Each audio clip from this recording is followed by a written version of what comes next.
মাত্রই welcome back to my channel everyday eco যাত্রী। চলুন, আমার হাজব্যান্ডের হচ্ছে কি যে ফ্র্যাক্টো থেকে কল চলে এসেছে এবং মণিপাল হসপিটাল থেকেই হচ্ছে কি যে কনফার্মেশন দিয়ে দিয়েছে। আমার হাজব্যান্ড অলরেডি পৌঁছে গেছে মণিপাল হসপিটালে। আমরাও জিয়াকে স্কুল থেকে নিয়ে এসে ফটাফট রেডি হয়ে পৌঁছে গেছি ওখানে। আমার বাড়ি থেকে মণিপাল হসপিটাল খুব একটা দূরে নেই, জাস্ট 15 মিনিটসের ডিস্টেন্স। এখানে দেখুন সব বাঙালি নার্সরা রয়েছে, তারা কি সুন্দর ট্রিটমেন্ট দিচ্ছে। বাংলা থেকে কত লোক চলে এসেছে, কত লোক মণিপাল হসপিটালে কাজ করছে।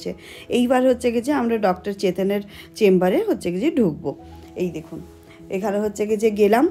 ডক্টর চেতন হচ্ছে ভীষণ ভালো ডক্টর, খুব ভালো হচ্ছে ডিসকাশন হলো, খুব ভালো কথা হলো, অনেক সুন্দর সুন্দর ইনস্ট্রাকশন দিয়েছেন হেলদি, নিজেদেরকে হেলদি রাখার জন্য। তো খুব ভালো লাগলো। এরপরে উনি একটা এমআরআই করতে দিয়েছেন, তো এমআরআইয়ের জন্য খোঁজ নিতে গিয়েছিলাম। খোঁজ নেওয়া হয়ে গেছে, তখন ওরা বললো 45 মিনিটসের লেট আছে। জিয়াকে তো কিছু না খাইয়েই নিয়ে এসেছিলাম, তাই ভাবলাম কি যে ওদের ক্যাফেটেরিয়াতে নিয়ে গিয়ে জিয়াকে কিছু খাইয়ে দিই। তো ক্যাফেটেরিয়াটাতে গিয়ে বেশ ভালো লাগলো, খুব সুন্দর সাজানো গোছানো, আর হচ্ছে খুব খোলামেলা, হাইজিন, আর ভীষণ হচ্ছে কি যে পরিষ্কার পরিচ্ছন্ন, আর ভীষণ ডেকোরেটেড। আমার তো দেখে বেশ ভালো লাগলো। এই সাইডটা হচ্ছে কি যে বাইরের দিকটা, এখানে আবার একটা খোলা আকাশের নিচে বেশ বসারও একটা জায়গা রয়েছে, দেখে খুব ভালো লাগলো, খুব সুন্দর। আর এখানে সেরকম কিছু ছিল না, তাই হচ্ছে কি যে একটু ভেজ নুডলসই নিলাম।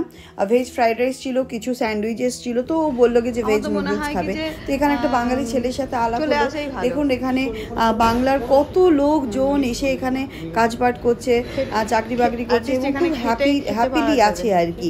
তো আপনারাই ওদের মুখ থেকে শুনুন, আপনারা নিজেরাই শুনুন কি বাংলার কি অবস্থা হয়েছে, আর বাংলার ছেলেরা মেয়েরা এখানে এসে কত ভালো আছে।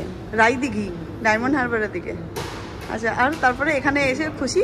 এখানে অনেক হ্যাপি আছি, এখানে কাজ করে খাচ্ছি, যাচ্ছি, নিজের টাকা ইনকাম করছি, এখানে কাজ আছে। যেরকম পড়াশোনা সেটা কলকাতায় কেন কাজ করলে না? কলকাতায় ওখানে এমন একটা সিচুয়েশন আছে যে ওখানে রিলেশন হয়ে গেছে, মানে দাদা ভাই যারা আছে তারা এর মধ্যে ঢুকে, মানে ওখানে ঢুকে। আমাদের মতন ছেলেগুলোদের হয় না কাজ, একটু গ্রাম বাংলার দিকে ছেলেগুলো আমাদের হয় না, তো এই কারণে আমরা যেতে পারি। কিন্তু এখানে হচ্ছে সবাই অপরচুনিটি দেয় না। তারপরে মাইনে কম না, ওখানে ওইসব জায়গায় টাকা পয়সা কম। 12 ঘন্টা ডিউটি করলে কত 8,000 10,000 টাকা ঘর ভাড়া আছে, এখানে টাকা বেশি সব। আর সুন্দরবনের কাছে হচ্ছে কি যে তোমার বাড়ি, তা শুন। আর সুন্দরবনের একটা এক্সপিরিয়েন্স শোনো। তোমার বন্ধু বান্ধবরা ওখানে কি করে? তারাও কি এখানে এসেছে না ওখানেই আছে? এখানে কিছু ছেলেমেয়ে আছে, ওখানেও আছে সুন্দরবনে। আচ্ছা, সুন্দরবনে এখন অবস্থা প্রচুর খারাপ। আচ্ছা, তার মধ্যে তো কিছু বন্যাও হলো না কিছুদিন আগে। ওই ওদের কথাগুলো শুনলে সত্যিকারে আমার নিজেরই মনটা খুব খারাপ হয়ে যাচ্ছিল। আচ্ছা, আমাদের গর্বের বাংলা, সেটার আজকে কি পরিস্থিতি করে দিয়েছে। যে কথা বলছিলে তাদের কি পরিস্থিতি এখন, তারা কি করে খাচ্ছে, কেমন ভাবে আছে? আমার ছোট ছোট ভাই বোনেরা আছো যারা এসেছো ব্যাঙ্গালোরে, তারা পরিশ্রম করো, অবশ্যই সাফল্য পাবে। ওরাও কর্মসূত্রে এসছে এখানে, আমরাও কর্মসূত্রে এসছি। ওরাও আর বাংলা ফিরে যেতে চায় না, আমরাও যেতে চাই। ডাঙ্গাই বাঘ আর হচ্ছে কি যে জলে কুমির, আমরা যেমন আছি এখানে খুব ভালো আছি। মনে হয় ওদের জীবন সবসময় হাতে করে নিয়ে জঙ্গলে যেতে হবে। আমার বন্ধুরা যারা আছে বেশিরভাগ বাবা মা নেই, কারণ সব জঙ্গলে তো ওদের মানে জীবিকা ওদের, তো ওই কারণে ওদের কত দূর দূর থেকে হচ্ছে কি যে ছেলেরা এসেছে, এসে হচ্ছে কি যে সেই বাংলার মানুষগুলোকেই তাদেরকে যেতে হয়। কিন্তু আর বাংলা থেকে কত লোক প্রতিদিন আসে শুধু ট্রিটমেন্ট করাতে ব্যাঙ্গালোর। আমি সেটাই ভাবি, ব্যাঙ্গালোর এমন একটা জায়গা, অল ওভার ইন্ডিয়ার লোকজন এখানে থাকে, আসে, তাদের জীবিকা নির্বাহ করে এবং পেট চালায়, এবং এতটাই অপরচুনিটি এখানে দেয় যে এখানে কাজের কোনো কমই নেই।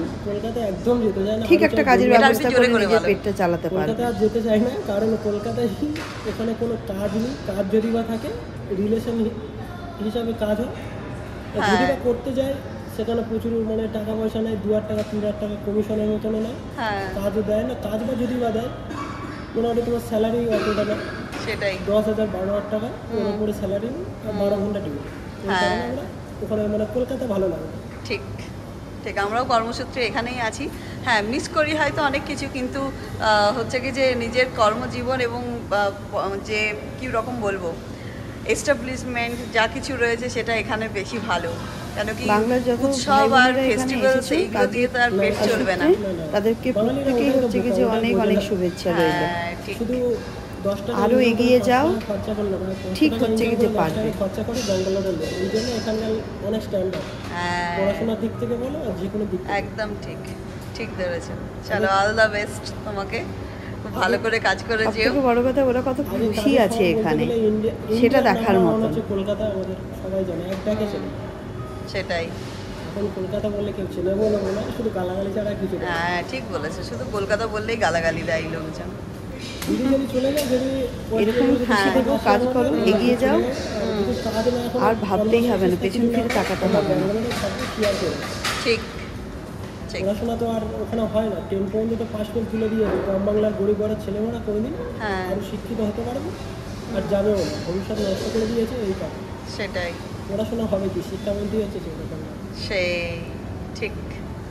ঠিক আছে, চলো তোমার সাথে কথা বলে ভালো লাগলো, আর all the best for your future. তুমি ভালো করে কাজ করো আর হ্যাপি থাকো। ভগবান একদিন কৃপা করবেই করবে। চলো বাই।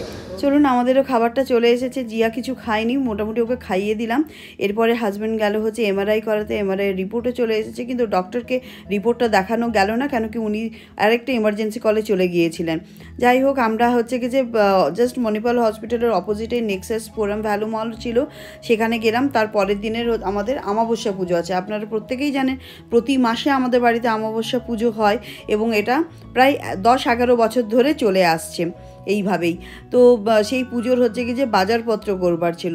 আমরা ভাবলাম কি যে এখানে লয়াল ওয়ার্ল্ড মার্কেট রয়েছে, ভীষণ ভালো, হেন কোনো জিনিস পাওয়া যায় না বলে নয়। তো এখানটা আমার বাড়ি থেকে জাস্ট 15 মিনিটেরই রাস্তা। এই ফোরাম মল আর ওই মণিপাল হসপিটাল সবই হচ্ছে 15 মিনিটস, রাস্তার এপার আর ওপারে রয়েছে। তো যাই হোক, এখানে আমরা চলে এলাম, পৌঁছে গেছি।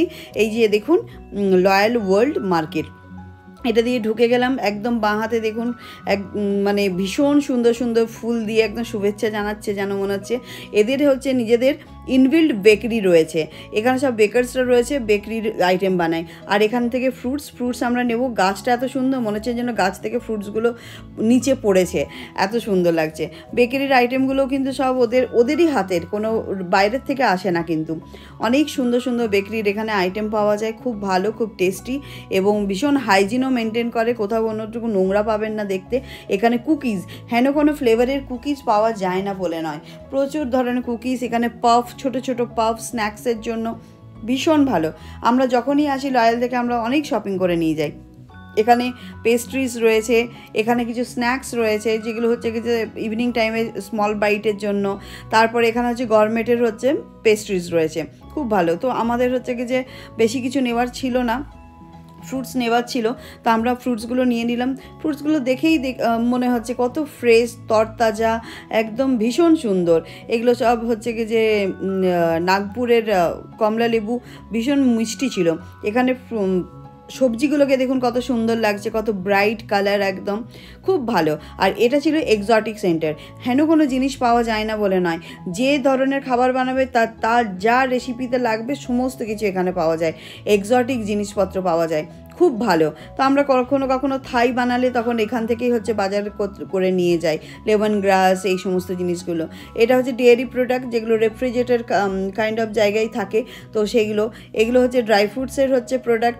দেখুন এখানে কত রকমের ডেটস রয়েছে, প্রচুর রকমের ডেটস রয়েছে। এখানে পিকলস রয়েছে, কত রকমের পিকল হয় দেখুন। এখানে মেয়োনিজ, এগুলো কিন্তু সবই ওদের হ্যান্ডমেড, এগুলো কিন্তু নষ্ট হওয়ার কিছু নেই, প্রতিদিন ওরা বানাচ্ছে, প্রতিদিন সেল হচ্ছে। আর এখানে যে চিজ বোধহয় কম করেও 25-30 রকমের হচ্ছে চিজ ছিল। এগুলো হচ্ছে কি যে রেডি টু ইট এর ননভেজ, রেফ্রিজারেটরে যেগুলো থাকে সেগুলো একদম ধোঁয়া ছাড়ছে, মানে এত হচ্ছে কি যে টেম্পারেচারে এগুলোকে রেখেছে।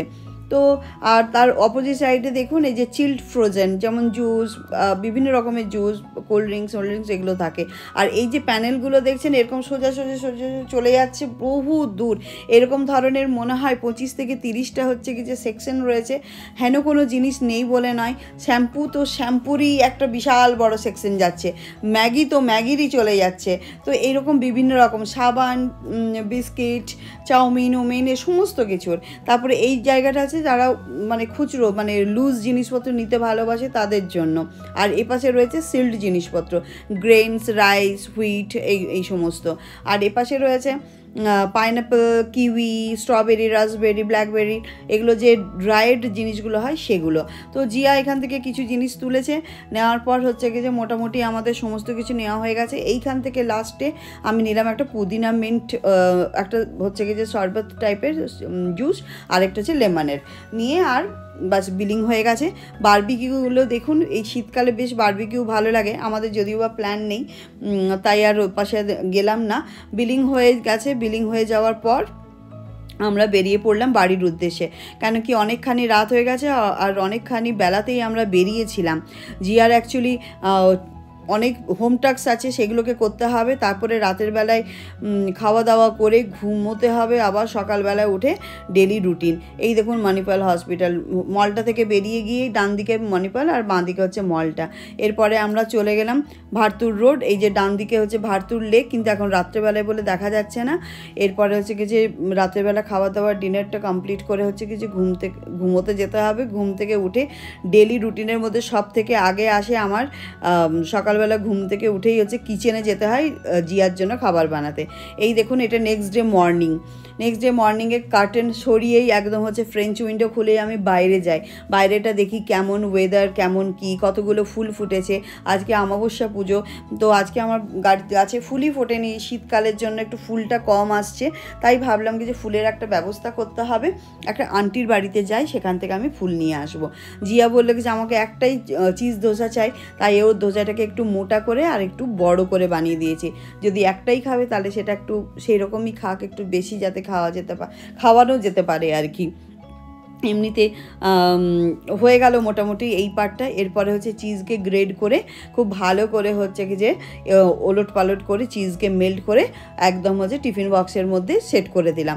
ওর সাথে আরেকটু হচ্ছে চিজ বলও আমি ফ্রাই করেছিলাম। সেই সময় ক্যামেরাটা ভেবেছি কি যে অন হয়ে গেছে, কিন্তু ওটা অন হয়নি, আর সেইভাবে হচ্ছে কি যে আমার ওই প্রিপারেশনটা হয়ে গেছে।